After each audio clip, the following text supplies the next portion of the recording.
Tapos na ako gumawa ng buko salad na walang buko. Tapos na rin ako magluto ng pansit sisig na walang pansit. Ngayon, proceed na tayo sa mismong selebrasyon ng aking kaarawan ni Arwan. Psycho Maliman Misteryo. June 20, 2025, alas 12 ng hating gabi, pinatay ko ang ilaw. Ano to, naging horror?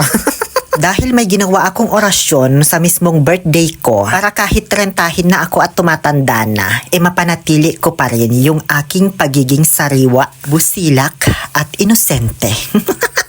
Pero utang na loob naman, wag nyo na akong batiin. Oy, kasi tapos na po yung birthday ko. Matagal na panahon na yung nakalipas. Ano? Kumbaga documentation na lang ito and formality. Formality. And remembrance syempre sa mga pangyayari, di ba? Kaya wag nyo na akong batiin, pero pwede nyo naman akong batihin or batutahin, ganun. Charot. So pagkatapos ko po mag-shoot ng mga kung ano-anong orasyon, kinaumagahan, nagpunta ako agad dito sa may bukirin ng mga Argente at nag-shoot ng video para doon naman sa content kong Blow the Candle eme kemerot. Yung bang may nakapatong na cellphone tapos nahipan ko yung candle at namatay kahit nasa loob ako ng phone, ganon. Akala nyo ang dali ko lang ginawa nun, no? Nakailang retake ako dito, Tapos iba-ibang pwesto pa yung pinuntahan ko para lang makuha ko yung tamang angulo. Pati yung tamang posisyon ng mukha ko habang binublow yung candelabra, ganun. Nakakapagod ang init-init pa, Diyos ko. Ayan na yung take 3. Ito naman yung take 4 at yung take 5 from The Undertaker. Pipili na lang ako sa mga yan kung alin yung may maayos na kuha. Pag uwi ko sa bahay, nakailang shoot ulit ako para dun sa pag-ihip ng candle. Kasi kailangang sumakto yung timing talaga. Yung inutusan ko kasing bata na mag-ihip, hindi man niya mapatay-patay yung apoy. At pagkatapos kong mag-shoot ng video, syempre kailangan ko pang i-edit. Kaya ang tagal ko talagang ginawa yung 12 seconds lang na video na yun, ha. Pero alam nyo, worth it naman yung pagod ko at yung oras na nilaan ko para dito kasi umabot na sa 2.2 million views yun. O, diba? Sa profile account ko pala yan in-upload, ha, hindi dito sa page. Mag-aalas 2 ng hapon na rin ako natapos mag-edit ng video kasama si Ate Edith at Ate Judith. Kaya late na rin kami nakapagsimula magluto ng sisig pansit. Pansit sisig. Kaya yung dapat na merienda, naging dinner na. Inuna ko pa kasi mag-edit kaysa maghanda. Mag-aalas 7 ng gabi na kami natapos magluto ng pansit sisig. Kinagabihan, ayan na po lahat ng mga handa ko. Yung salad at yung kaisa-isahang potahe. Ayaw niyong maniwala, no, na isang potahe lang talaga handa ko. Yung pritong tilapia dyan, istak lang yan sa rep, kaya pinaprito ko na. May lechon manok naman dyan at cake na hindi naman ako bumili. Pa-surprise daw yan sa amin ni nanay, kahit alam ko naman. Dalawa pala kaming may birthday ngayon dito sa bahay. Kasabay ko kasi yung hipag ko. Mayat maya nagsidatingan na yung mga bisita. Napakamot ulo ako, bibigla. Kasi di ko expect na marami pala sila. Magkasya kaya ito sa kanila? Mga pinsan at tita ko lang naman mga andito. Kasi hindi naman ako naghanda ng bongga, kaya di naman talaga ako nag-invite. Sinabihan ko lang sila na dito na mag-dinner, ganun. May mga na-invite din akong nearby friends, kaso di naman sila nagpunta. Birthday, Panginoon, ni Kuya Oliver, si Joanne, Panginoong Diyos, Lord, I pray, Father God, for good health sa kanila, Lord, and long life, Panginoon. Patuloy mong pagpalain, Lord God, ang bawat buhay nila, Panginoon. Patuloy mo po sila, Lord God, na i-bless, Panginoon, in all aspects of their lives, Lord God. Pagkatapos mag-pray, ayun, biglang nanumbalik na yung mga lakas ko na nawala. Ganun pala yun, no, kapag pinag-pray mo yung pagkain. Babalik yung lakas doon sa mga nagluto. O siya, sige, magsikain na lang kayong lahat dyan, ano? Kung may makakain pa ba kayo?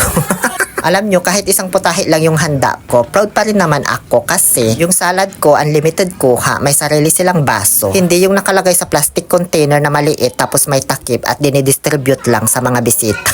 Nabibitin kaya ako sa ganun. Tapos kailangan mo pang bulungan yung in-charge sa pag-serve para bigyan ka ulit. Kinulang yung handa, kaya nagpabili pa ako dyan ng lechon manok sa may barangay Talang. Oo, totoo yun. Shoutout nga pala sa bisita ng kapatid ko, si Kirby from Dubai at sa kanyang girlfriend. Maraming salamat po sa pagpunta ninyong lahat. Yun lamang po. Ngayon, ibalik natin ang oras parang sa PGT. 4 days before my birthday. Diba? May pa-plot twist pa. Parang pelikula lang. Huwag ka na kasi magbayad sa Netflix, B. Mag-follow ka lang sa page ko. Ito pala yung araw kung kailan bumili ako ng regalo para sa sarili ko. Pero bago ako umalis, syempre, anong inaabangan mo dyan? Maglalagay muna ako ng Beauty White Sunscreen Bright Glow by YouGlow Babe. Kasi magmumotor lang ako kaya kailangan meron akong sun protection para protected pa rin ang aking skin against UVB and UVA. Dahil ang Beauty White Sunscreen ay mayroong SPF 50 PA+++, kaya mayroon itong broad spectrum sun protection. Meron din itong sea buckthorn na nagmo-moisturize, nagba-brighten at nag-hydrate ng skin. Napakadali lang ito i-blend sa muka. Tapos kahit hindi ka mag-makeup, wala kang ilagay na powder sa muka mo. Napaka-blooming pa din ang itsura mo. Sa halagang 139 pesos, meron ka ng 25 grams nito. At bukod dyan, meron pa silang twin pack. Sa halagang 239 pesos naman, kaya mas makakatipid ka. Ano pa inaantay mo? Check out mo na. O siya, sige na at may hinahabol pa ako. 1 week before my birthday, guys, ewan ko ba, parang nagkaroon ako ng obsession doon sa bagong labas na Honda Giorno. Alam nyo, may mga time na alas 3 ng madaling araw na ako natutulog talaga. Kakachat sa mga Honda pages at mga tao para maghanap ng stocks nito. Siguro nasa 100 plus katao na yung mga na-chat ko. Kasi limited lang yung stocks talaga. May nakausap na ako sa may Binmalay ngayong araw. 4 days before my birthday. Kaso nung pupuntahan ko na ngayon ng hapon, nag-chat sila sa akin na sold out na. Pearl white ang kulay nun. Yun kasi ang first choice ko. Tinry ko lang naman dumaan dito sa may Honda Guanzon sa San Carlos City. Kaso wala silang white. Ang meron lang daw beige and black. Eh second choice ko naman yung virgin beige na kulay kasi parang ako. Kaya nag-decide akong ito na lang yung kunin. Pinakuha pa nga nila yun sa Casablanca nila kaya bumalik na lang ako kinabukasan. Pero nag-iwan naman ako ng time deposit sa kanila. 3 days before my birthday, ito na po yung araw kung kailan bibilhin ko na talaga ang sinaunang motor na ito. Andyan na agad sa bungad pagpasok ko. At sobrang tuwa ko, guys, kasi ang ganda pala talaga sa personal. Napaka-classic, tapos yung kulay niya may pagka-vintage vibe, ganun. Kaso nung babayaran ko na, bigla akong napalingon kasi binuksan man nila yung harapan. Baka nasira nila ito, B. Naloka ako. Wag ko na lang kaya bayaran to, charot. Hindi, dinouble check lang naman nila yung makina para masigurado bago ibenta, diba? So ayun, ito yung isa sa mga dahilan kung bakit nag-decide ako na wag na lang maghanda ng bongga. Kasi dito napunta yung ipon ko. Deserve ko din naman siguro ito, mas deserve kita. Tapos wala din naman akong jowa, so dito na lang ako mai-in love sa motor ko. Tapos syempre, way ko na rin to para mas magsipag pa sa pagbablog kasi alam kong mayroon na akong huhulugan buwan-buwan. Bago ipadrive sa akin, syempre tinuruan muna ako kung paano. Pero hindi man ako nakinig, oy bahala ka dyan. May manual naman basahin ko na lang pag uwi sa bahay, no? Bago ako tuluyang umuwi, alam nyo, inabutan nila ako agad ng free helmet at free temporary plate. Ayan, pinakabit ko na rin agad. Nakakatuwa kasi hindi ko na kailangang i-follow up pa ng 3 beses na magpabalik-balik para lang ibigay.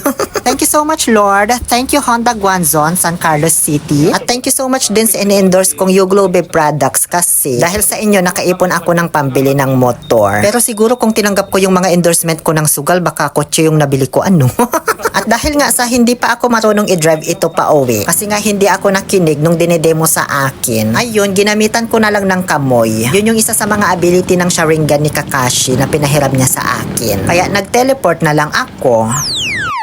O diba, andito na ako agad sa bahay namin.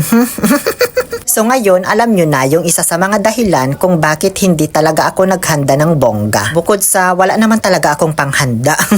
Pinili ko naman na yung sarili ko ngayon na mapasaya sa kabila ng pagpupuyat ko sa pag-voice over, pag-brainstorm at pag-iisip ng gagawing content para lang mapasaya yung mga tao. So ngayon, sarili ko naman yung pinasaya ko. Okay ba tayo doon? Deserve ko naman, diba? Pero hindi ko to binavlog para ma-inspire kayo, ha? Hindi naman kasi ako inspirational vlogger. Doon lang tayo sa totoo. Ayokong makipagplastikan sa inyo. Vlinag ko to para mabawi ko yung gastos ko at pinang-down ko. Diba? Ganun naman yun. Lulukuhin ko pa ba mga followers ko? Anyway, suggest kayo ng mga pwede kong gawin dito para mas gumanda. Pati na rin yung kulay ng mugs na babagay. Tapos baka may nagpa-powder coat dyan. Baka pwede makipag-ex-deal. Ako na bahala sa promotion ng shop mo. Yun lamang po. Maraming salamat sa panunood ng aking birthday celebration series. Muli ito po ang inyong Lonely Pill Oliver Castro na nagsasabing, yes to toxicity, let's make people sad. O diba, after bumili ng motor, sardinas naman na ngayon yung ulam. Mga 2 buwan pa ako magtitiis sa sardinas siguro bago makakaluwag-luwag ulit.